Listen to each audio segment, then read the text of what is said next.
Support Ashe is back, baby, and I got you guys a whole lot of new ways to play this champion in the support role with the aggressive runes. I mean, with the new runes, I have not played Ashe support with the new runes yet, up until like a week ago, where I made this video. Like, before it was different, you know, we would have different runes. You would run the weakness rune, etc, etc. You wouldn't run anything like this, because it, of course, didn't exist. But now, times have changed, guys. So first of all, before we talk about how to build Ashe, just a quick word from the video sponsor. The Razer Edge is an Android tablet and it comes with the Razer Kishi V2. The Razer Kishi V2 is a robust and adjustable portable controller for smartphones. It has micro switch buttons, analog triggers and programmable macros. And there is also an iOS version. The Razer Nexus app, however, is your ultimate dashboard for Android gaming. And as you can see, I was already having a whole lot of fun playing LEGO Star Wars on the Razer Edge. You can launch games, explore recommendations, and even capture your own gameplay. Check it all out through my link in the description. Alright, so on to the video. So first of all, we're going to talk about what type of boots to build. And it's going to be Ionian Boots of Lucidity. Pretty much always. You're going to start with a Relic Shield, by the way. The Relic Shield is just superior to any other item. So like Relic Shield is going to be good. I mean, if you truly want more damage, you can go for the Spectral Sickle. But Relic Shield is just better, to be fair. The one item you are pretty much always going to go is the Mana Munate. This one is just going to give you damage. Like early game, you're basically playing AD Ashe. You're just going to do a whole lot of damage with it. And when it goes to the Muramana, you'll get a lot of damage too. So after that, make sure you get the Ionian Boots of Lucidity. And then right here, it already becomes situational. Do you need anti-shielding? You go for the Serpent Fang. Do you need to be an ADC? You go for Essence Reefer. This one is a bit weird. I don't really recommend it, but you can like literally play it ADC where you go Essence Reefer, Black Cleaver, etc. I don't recommend that one. The one that I do recommend is going for an Imperial Mandate, baby. This one is insane. Like, your damage will be so big, especially your ultimate. It's true that only your ultimate skills with AP, but the Imperial Mandate passive is going to work with your second ability. So like you throw it on enemies and your allies can proc the Imperial Mandate. By the way, sorry if my voice sounds a bit different. It's because I have a bit of a cold. So my voice is going to sound a little bit different. Black Cleaver is absolutely mandatory as well in the later stages of the game. Basically, you're shredding everyone's armor. Like anyone that dives your team, you're going to be shredding his armor with one first ability. Literally instant shredding. It's incredibly, incredibly powerful. And then for the rest, if they have like heavy diving champions, you can go for some sort of tanky items as well. It is viable, like, you know, potentially a Frozen Heart, where if they are like full AD and they want to dive you, they're not going to be able to kill you, because this combined with the Black Cleaver, they're literally never going to kill you. And then, you know, if you get late game, you could go for a Bladed Rune King to chunk down their front lines as well. But these are basically the core items. Serpent Fang being a very, very good item as well, because of course shredding shields. So now onto the runes. You can go for First Strike. I don't really like it too much on Ashe. I prefer the Aerie because Aerie gives you more bullying in the lane. It's true that First Strike is going to give you gold, and I guess in the late game it's pretty nice, but Aerie, the power of this build in the early game is just truly what makes it worth it. So like you go Aerie, you go Scorch, you go Cheap Shot. Cheap Shot is going to get procced every time with your second ability. Only has a 7-second cooldown, by the way. And then here you go for, sorry for my nose. Here you're gonna go for Zombie Ward. It's just for, this one is a bit for the later game. And I mean, anything else here is not worth it. Like, that's why Zombie Ward is what you're gonna go here. So like Aerie, essentially every like 10 seconds or 15 seconds, depending on how far away they are, you're gonna be able to use your Aerie with your second ability. Scorch has a 8-second cooldown. Cheap Shot has a 7-second cooldown. So like every 10 seconds, you're gonna literally be able to proc the damage from this, and this with your second ability. Essentially, you're going to do double damage early game. You are really going to dominate the lane with these runes. And for the late game, you're going to go for the Transcendence rune right here, because in the late game, you're really going to be able to spam your ultimate, your second ability, everything. So for the spells, you go for Flash and Heal. So that is it about the build. Let's now get into the gameplay. Alright, as you can see, this is a challenger game. This was still when I was tryharding in the game. It's a bit funny. So let's see. What am I saying here? The game starts. I'm saying gank top level 1. You can see the tryhard HellsDevil right here. Really trying to win the game. I'm gonna gank top. I'm gonna gank top. Because like, even if we don't get a kill, I can pretty easily force a flash. If Akshan steps up even a little bit, I can slow him and we will do crazy amounts of damage to him. So let's see if it's gonna work right here. I actually don't even remember. So let's see. Just wait. I should just wait. Just wait. Just wait. Okay, now. He went a bit too early, actually. Not now. Oh, okay. My whole gank was not worth it. Because the Garen took a turret shot. Why did he take a turret shot? Like, he could have literally won his lane against the Akshan if he simply didn't take the turret shot. But it is what it is. I guess he just doesn't really understand how turrets work. So, like, it was a completely useless gank. It is what it is. That's the risk you're taking, you know what I mean? Right here, boom. Here you can see the power already. I mean, look at that poking. Like, look at that poking. It's quite a decent chunk of poking. The only reason Pyke was able to heal was because of the Relic Shield, which also showcases how good Relic Shield is. So, like, he hooks me. Ooh, I need to flash. If I didn't flash that, I would have died. The Pyke just hit a very beautiful hook on me. We did follow up very well here, as you can see, and actually got a kill. Pyke was very greedy. He didn't want to flash, and then we ended up killing him. Like, you cannot just do that. And when you reach level 3, by the way, normally I always put another point in my second ability, and I don't know why I didn't do it this game. Perhaps you could put a point in your third ability to check for the enemy jungler, because, like, the main purpose of your third ability, this is a common misconception, there's two purposes for it. Like, I see a lot of people randomly throwing it in the enemy base to see when the enemy backported or whatever the hell they think they need to do. The first main purpose is checking where the enemy jungler is, right? There's actually three purposes, the third one in the late game, but first let's talk about the first two. Check where the enemy jungler is, you know, throw it on the blue buff, throw it on the red buff. You're gonna get information, whether you see the enemy jungler or not. You know, you're gonna know, okay, the enemy jungler is on the blue side or he's not on the blue side. He's on the red side or he's not on the red side. It's information, it's very, very important. Second reason you need to use it is to review wards. If you know that the enemies put down wards in a certain place, you can use your third ability. Like right here, I'm checking for the jungler, you see? But you can explode your third ability. It will give you true vision. True vision. It will reveal the yellow wards as well. And you can proc the ward. You can pop the ward and get better vision. In the later game, you can use it for objectives as well. So like you can use it to check whether the enemy is doing the dragon, the baron and stuff like that. You can also use it to reveal like an Akali or any other invisible enemy. And then you can also use it so your team doesn't have to face check. You can use it in a bush just so it, right, like you can see where the enemy is at. Now let's talk about the ultimate, which is of course the main ability of this whole build. Your ultimate, the obvious use is, you know, you use it in your lane, you use it in front of you. I hit the Kazakhs right there. Like right here, I could ult the Kaisa, you know what I mean? This is the type of stuff you can do. But then the one that's gonna bring you to, I wanted to just be annoying.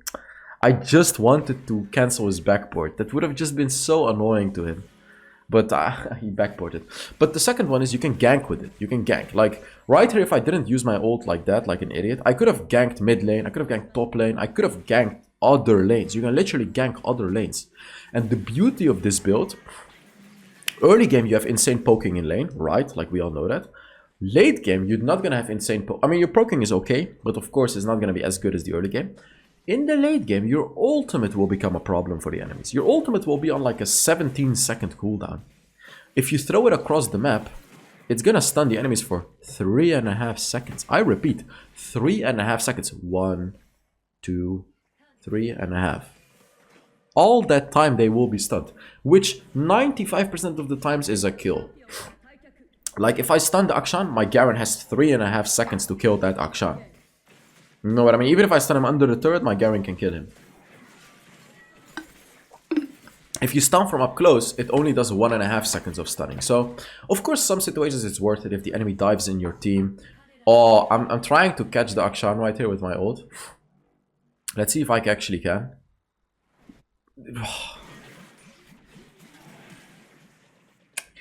Okay.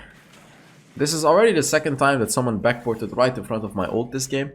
As you may see, not the luckiest game, but it's fine. It is okay. Also in the early game, Ashe actually takes turrets decently fast. You do decent amount of damage, I guess. It's like it's better than most supports from the long range, so you can also use that to apply pressure on the turret. As you can see, we're already taking the whole last turret. Together with Tristana, bomb as well. Boom, boom. There we go. Nice. Took a whole turret. I can get a mana mune. It would be huge if I can get it, but I kind of sacrificed mana mune for the turret. And now I really do want to backport, although we do have to do this dragon. Like, that's why I cancelled my backport. Like, I'm gonna try to help them as much as I can. Of course, I'm just dead, because I'm completely useless. But at the very least, I could say I kept them off the Riven, I guess. Which allowed my Riven to take the dragon. You know what I mean? At the very least, that's what I did. Although Kaiser just got 3 kills. I don't even know if that's worth the dragon, by the way. Probably not. Like, I probably should have just backported. But they should have also just backported. Like, here I can ult the Ahri. Should be a free kill. Let's see. Boom. She has 3.5 seconds to kill that Ahri. Oh my god, she missed her third ability, but she still got the kill. That's what I mean. Like, you can literally get kills like that. It's so easy. And in the early game, the cooldown is still quite long. It's like, you know, it starts at like 55 seconds, then it goes to like 50, 45. But as I said, when you reach later stages of the game, the cooldown will drop, like, it will drop significantly. It's insane. So, like, you can spam it. You can just gank other lanes over and over again. Even if you're not getting a guaranteed kill, just use it. Like, just use it, because the cooldown is so... It's basically like Ezreal's ultimate. Just use it, you know what I mean? You shouldn't overthink it too much. Just use it, try to gank other lanes. You shouldn't be afraid to gank other lanes. Just try, just do it.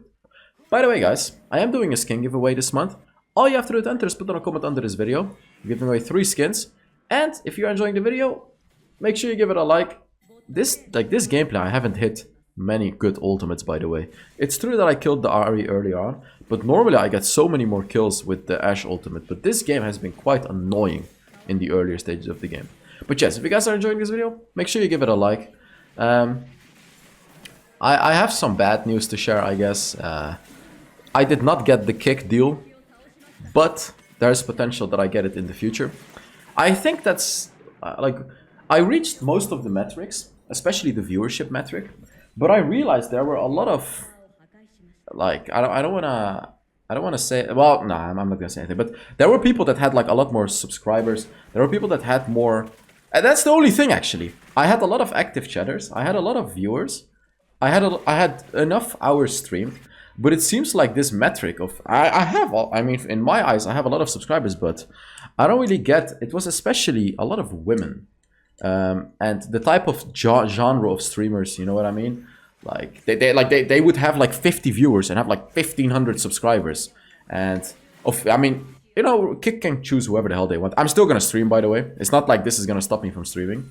So I'm still gonna stream on Kick. Probably even streaming today, now that you guys are seeing this video after the stream, hopefully. So I'm still gonna stream. I'm still gonna stream like at least 3 times a week, because I actually genuinely really enjoyed it.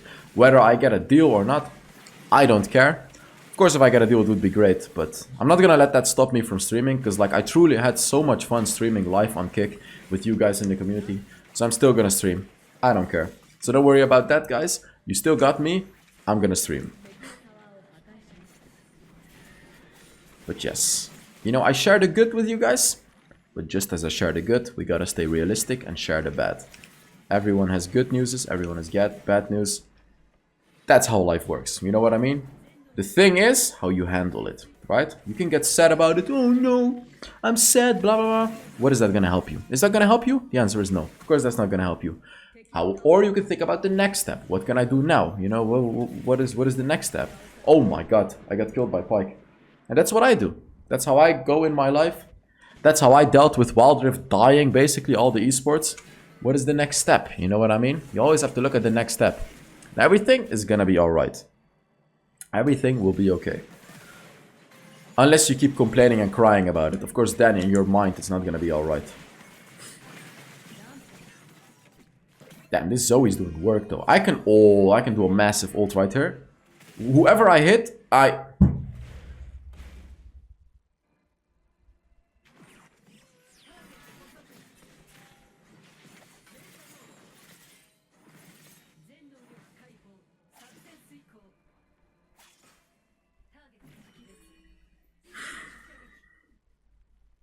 whoever I hit is a kill. Of course I shoot in between both of them. It was probably harder to shoot in between them than to hit either one of them. That's the funniest thing. However, the dragon is up, so we should be able to chunk down this dragon fast. If their jungler shows up, I can just stun their jungler with my arrow. But their jungler didn't even show up, so... By the way, you can take wards like that too, with your first ability. You just have to cancel a basic, not cancel, but cancel the animation of the basic attack. I mean, I'm dead, but before I died, I ulted the pike, which hopefully, yeah, there we go. It resulted in my Tristana getting a kill. So like before I died, I just made sure I ulted the pike, so like my team had a chance to get a kill. You can see this enemy is starting to become problematic. Their Kai'Sa is doing huge damage. Now the question is, how the hell do we deal with that in the late game? Lucky for me, Ashe counters Kai'Sa, but the Kai'Sa does have a QSS, however. I guess that's just a simple Garen outplay. Garen is just a better player, guys. What can the Kai'Sa do? He just completely outplayed her. I could choose to ult him here to stop him from pushing, but it seems like I didn't want to do that. Could just be a funny way to ult, but like I wanted to save my ultimate for a kill this time.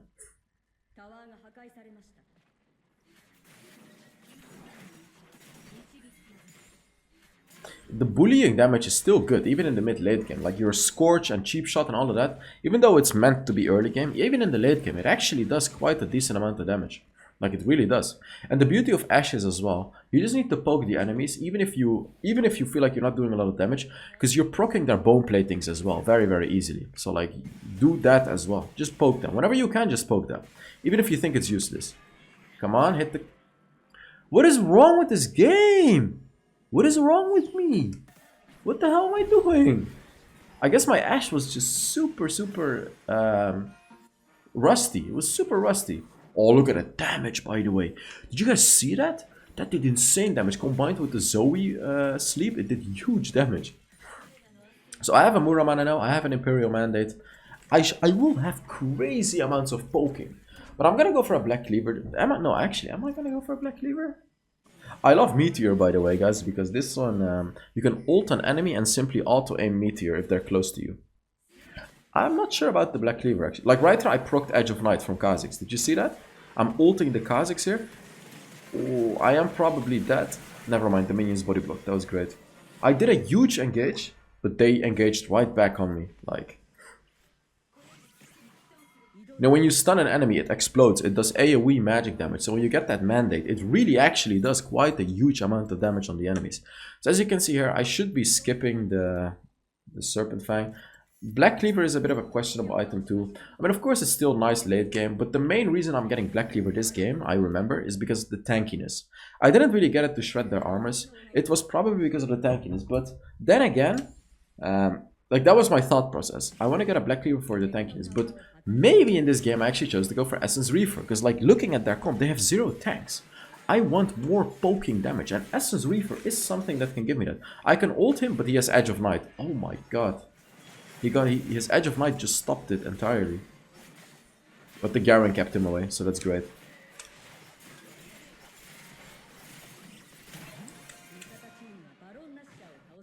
Very interesting that I chose to save this one for YouTube. Surely something is gonna happen in the later stages of the game that is gonna make this worthy of a YouTube video, you know what I mean? Otherwise, I ain't saving it, because I've played horribly this game. I mean, what the hell was I doing? My Ashe was a bit rusty, as you can see. So, like, what the hell was that? I'm doing good damage, but, like, what the hell, man? I could have ulted Pike right here. Like, I could have ulted him, Meteor, Garen ult, he would have probably died. Oh my god. That should be an ult on the Kha'Zix, easy kill. Look at that. Disgusting. Absolutely disgusting, the CC chain. Their blue buff is up. You can tell because I hit it with the second ability.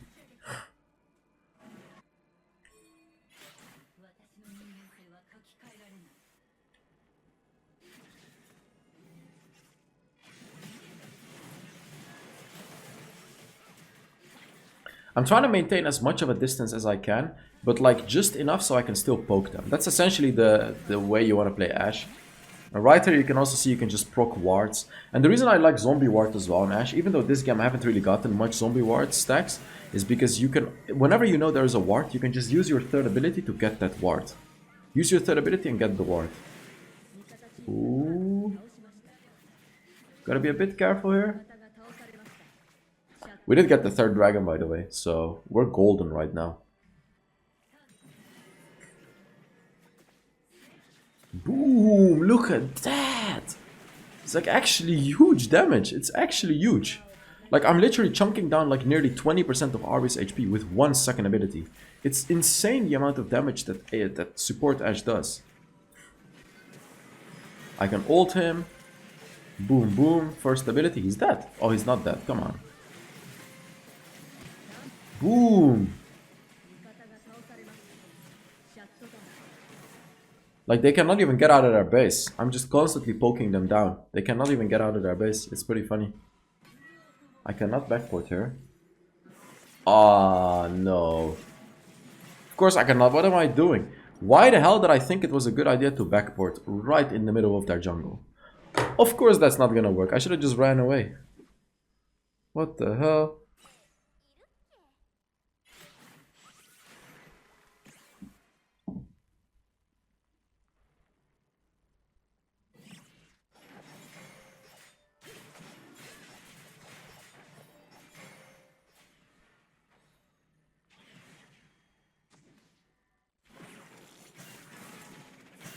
Oh, she almost got caught, but now it's a kill.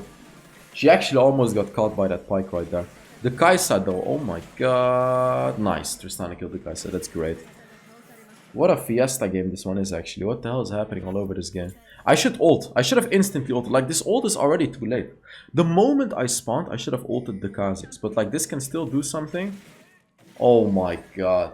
Look at that damage.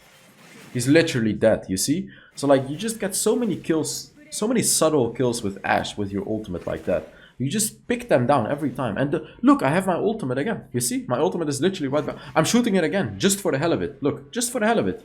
18-second cooldown, and my ultimate does 25% of Ari's HP. Did you see that? That's just ridiculousness. Absolute ridiculousness. Like how crazy Ashe is, even in the late game. Ashe support, we're saying. But your ult does huge damage. I mean, look, I'm just gonna shoot it. Why the hell not? Oh, and then I missed. Okay. That's a bit awkward, not gonna lie. Just poking them over the wall. Gotta make sure I don't get hit though, because like, you're very squishy. That's the thing about Ashe. If you do get hit, you're in massive trouble. Ulting him. Easy kill. Just ulting on respawn, literally. And your basic attacks themselves also slow the enemies. So like, it's like, you have so much soft CC. It's just so great to play this champion. You can chase enemies very easily. When they go into your team, you can slow them. It's just so good. It's so, so good. I have my ultimate again. Look, I have it again. Boom. He had an Edge of Night, but we're just ending the game.